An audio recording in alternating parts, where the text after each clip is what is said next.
go smoothly. There we go. I forgot to turn it off. All right, let's go again.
ไม่น่าเชื่อค่ะชายชราวัย 82 ปีถูกจับในข้อหาชิงทรัพย์เศรษฐีนีชื่อดังในย่านชุมชนโดนรวบตัวพร้อมของกลางขณะนี้ถูกจับและดำเนินคดีเป็นที่เรียบร้อยแล้ว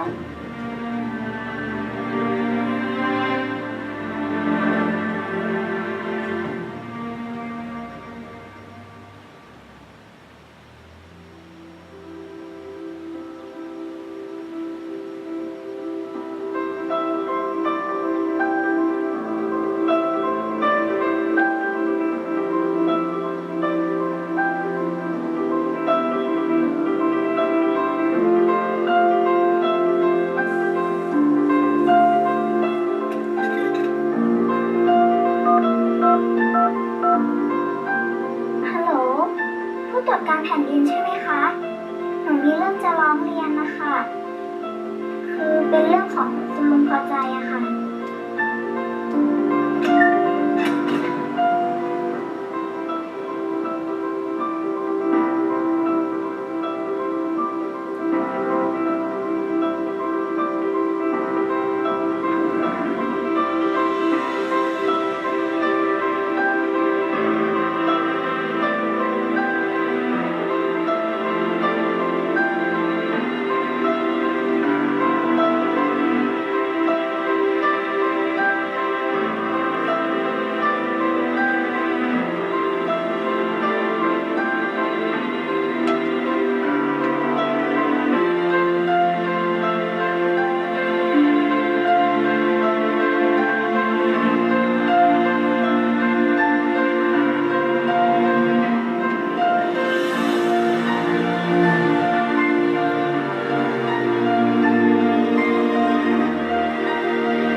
คนดีทำให้คนอื่นดีได้ หมายความว่า คนดีทำให้เกิดความดีในสังคม คนอื่นก็ดีไปด้วย ถ้าคนดีเข้มแข็งในความดี จะทำให้คนเลวมาทำให้คนดีเป็นคนเลวยากสำคัญอยู่ที่ความเข้มแข็งของคนดี พระบรมราโชวาทของพระบาทสมเด็จพระเจ้าอยู่หัวเนื่องในวโรกาสวันเฉลิมพระชนมพรรษา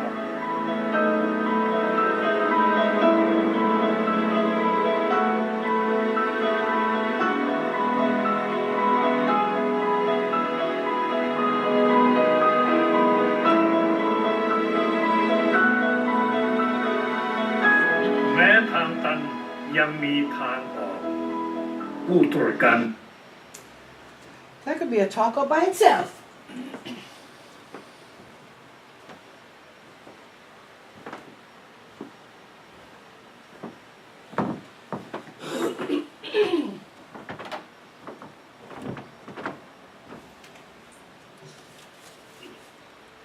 I'm continuing the series on spiritual laws, how the universe operates by spiritual law. First thing I want to ask is there anyone here who does not want to be successful? John, could you focus that camera on me? Let's move it on over. It's pointing to the thing.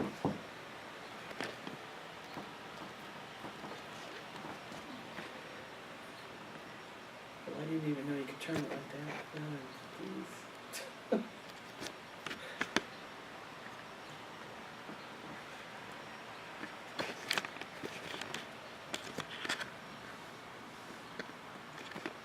Not real close. I mean, you know.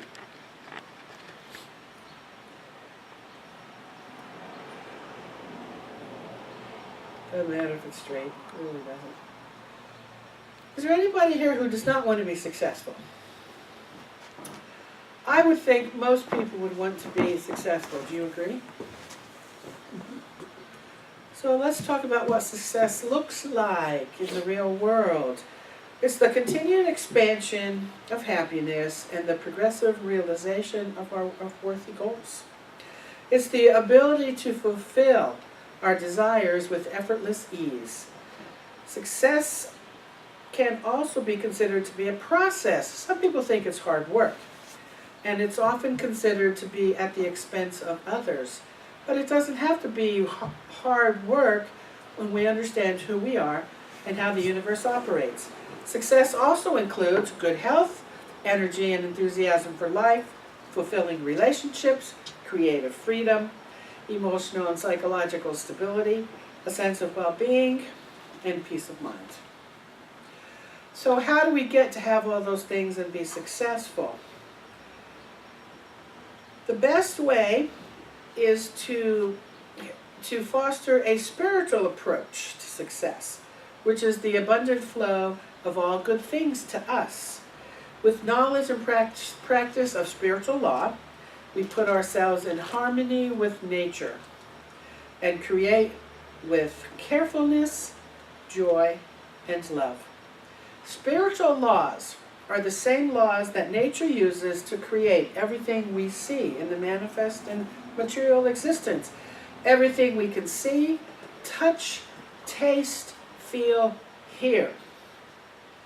Even with the experience of all these things, even though we may experience some of these aspects of success, the characteristics of success, we still may feel unfulfilled unless we nurture that seed of divinity within us.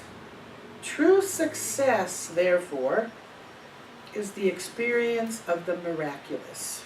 It is the unfolding of divinity within us.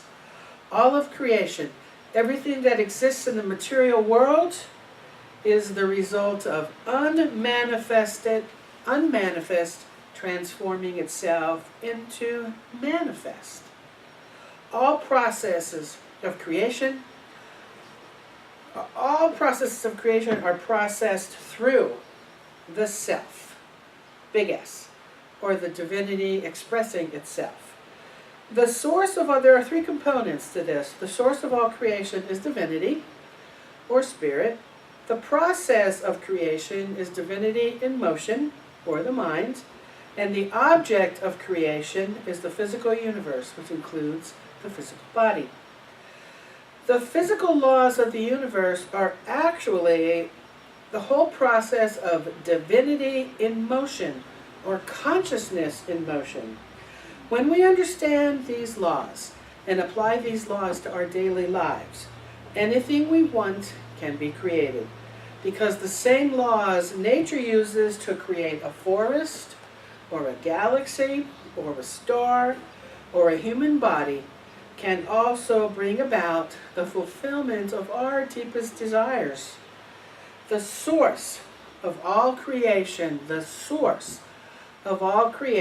is pure consciousness, pure potentiality, seeking expression from the unseen to the seen, from the unmanifest to the manifest world. And when we realize that our true self is one of pure potentiality, and we align ourselves with that power, we can manifest anything we want. Pure consciousness is pure potentiality. It's the field of all possibilities and infinite creativity. It's unlimited. Pure consciousness is our spiritual essence. We are infinite and unbounded. It's also pure joy. Other attributes of pure consciousness are pure knowledge, infinite silence, perfect balance, invincibility, simplicity, and bliss. This is our nature. Our essential nature is one of pure potentiality. When we discover our essential nature, and we know who we really are, and in that knowing is the ability to fulfill any desire, any dream we have, because we are in ourselves the eternal possibility, that unlimited potential. The law of pure potentiality, which is the law I'm talking about today, is also called the law of unity, because underlying the infinite diversity of life is the unity of one spirit. There is no separation between us and this field of energy, because it's God. The field of pure potentiality is our own self, with a big S. And the more we experience our true nature, the closer we are in the fields of pure potentiality. The experience of the self, the big self, we're going to call self-referral.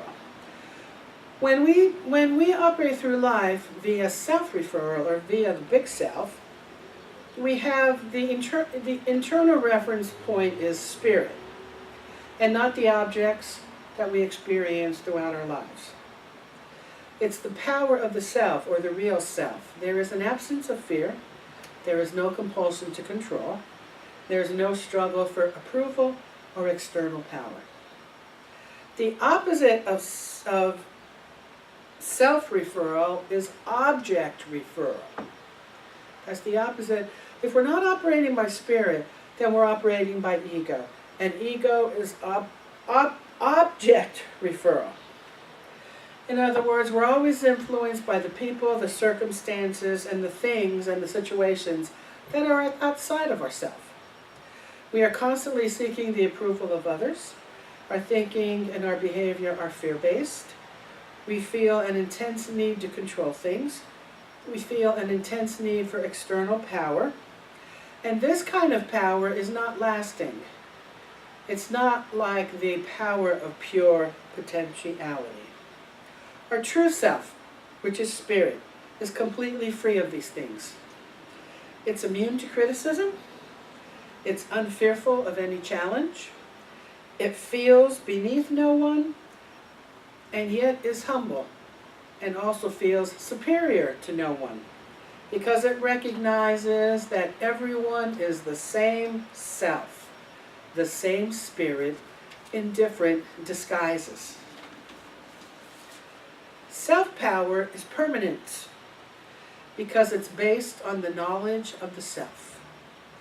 The characteristics of the big S, or operating our lives from spirit, being in this field of pure potentiality, in this field of unity, this is what it looks like. It draws people to us, and it draws things that we want to us. It magnetizes people, situations, and circumstances to support our desires. It's also called support from the laws of nature. It's support of our divinity. It's support that comes from being in the state of grace. The power is such that we enjoy bonding with people, and people enjoy bonding with us. The power is that of bonding, a bonding that comes from true love. So how do we access this field of pure potentiality? How do we access spirit? How can we operate from this field of pure potentiality so that we can have this joy, this true love, be able to manifest all of our desires? Here's how. The daily practice of silence, meditation, and non-judgment. Practicing silence means to make a commitment to take a certain amount of time to just be. This isn't necessarily meditating. This is what I call me time. Experiencing silence means periodically withdrawing from speech, withdrawing from TV, the internet, from reading, from listening to the radio. You give yourself an opportunity to experience just silence. We set aside a little time every day to experience this silence, or we make a commitment to maintain silence for a certain period each day. You can do it for 2 hours, and if that seems like a lot, do it for 1 hour. That sounds like a lot too, but I'll tell you, it goes really fast. And every once in a while experiencing silence for an extended period of time, either in your own home or going on a retreat somewhere, a silence retreat, which are very, very powerful. Other than silence, the second component of staying in this field of pure potentiality is meditation. Ideally, we should meditate 30 minutes in the morning and 30 minutes in the evening. That's an hour a day. Now, Unity co-founders, Charles and Myrtle Fillmore, they meditated 6 hours a day. Imagine. Through meditation, we will learn how to experience this field of pure silence and pure awareness. It's when we cut off all distractions that we can experience this pure awareness. And the third way to experience the field of pure potentiality is through non-judgment. Judgment means we're constantly evaluating things as right or wrong, good or bad. When we are constantly evaluating, analyzing, classifying, labeling, we create a lot of turmoil internally. We have all this internal dialogue going. The turbulence constricts the flow of energy between us and this field of pure potentiality. We literally squeeze the gap between our thoughts with this internal conflict. There is a prayer in the Course of Miracles that states, "Today I shall judge nothing that occurs." Non-judgment creates silence in your mind. Through silence, through meditation, and through non-judgment, we will be able to access this pure consciousness, this creative source.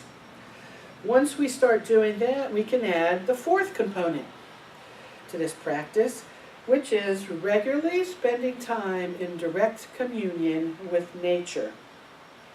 Spending time in nature allows us to sense this harmonious interaction of all the elements and forces of life, and gives us a sense of unity with all life, whether it be a stream, a forest, a mountain, a lake, a seashore, a meadow, just sitting in the woods. The connection with nature's intelligence will help us access this field of pure potentiality, which is unlimited potential. It's so important for us to really have a fulfilling life where we never feel like something is missing, by being in touch with the innermost essence of who we are. This true essence is beyond ego. It's fearless, it's free, it's immune to criticism, it does not fear any challenge, it's beneath no one, superior to no one, it's full of magic, mystery, and enchantment.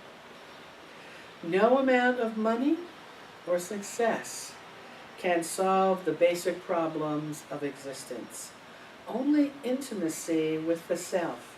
In fact, the word intimacy means into me, see.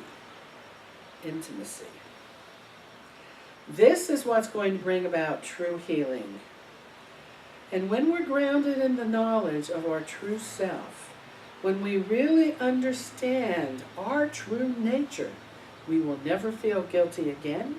We will never be fearful or insecure about money or affluence or fulfilling our desires, because we will realize that the essence of all these things, including material wealth, is life energy.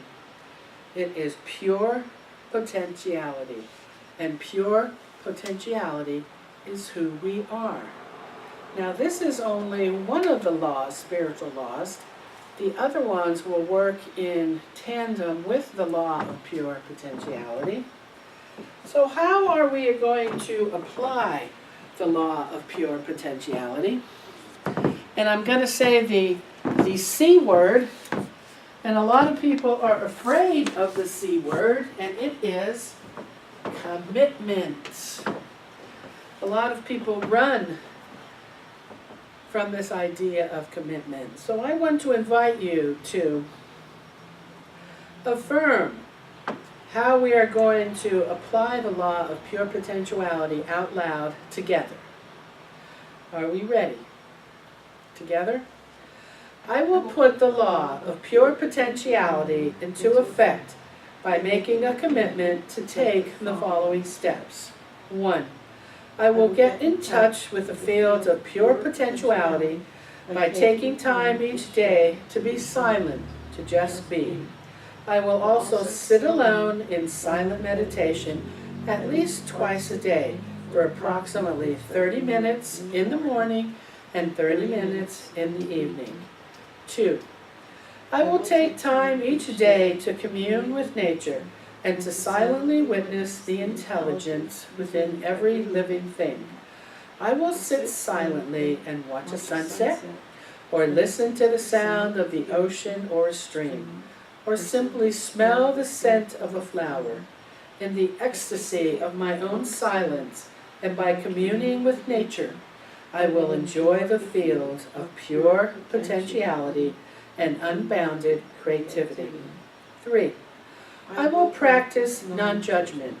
I will begin my day with the statement, today I shall judge nothing that occurs, and throughout the day I will remind myself not to judge. And that's your homework. That's your mission if you're willing to accept it. And please share next Sunday what this experience was like. How many of these did you actually accomplish, and what was it like when you did that? And now I'm going to invite John to turn out the lights and focus the camera, a nice close-up of this while we prepare for meditation.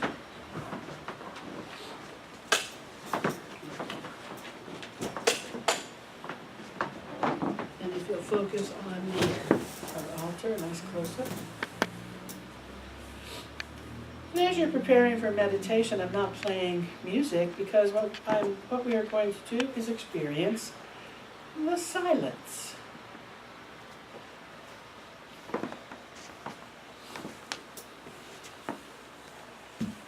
So I invite you to make yourselves comfortable in your chair. And if you have anything crossed, to uncross them, because that crossing stops the energy flow of the chi within your body, as the energy flows through your body.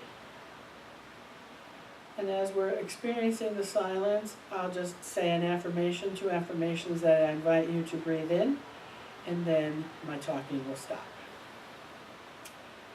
The first affirmation, read this one in.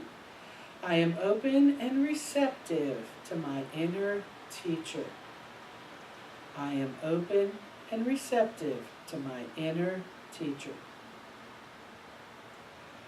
And the second affirmation, I am open and receptive to the living spirit of truth. I am open and receptive to the living spirit of truth. And now the silence.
I invite you when you're ready to just move around a little bit. That was 5 minutes. See what 5 minutes of silence is like. Just a little 5-minute meditation.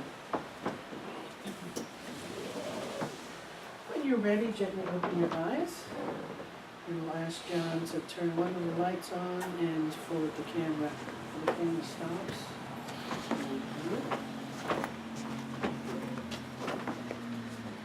Just close it.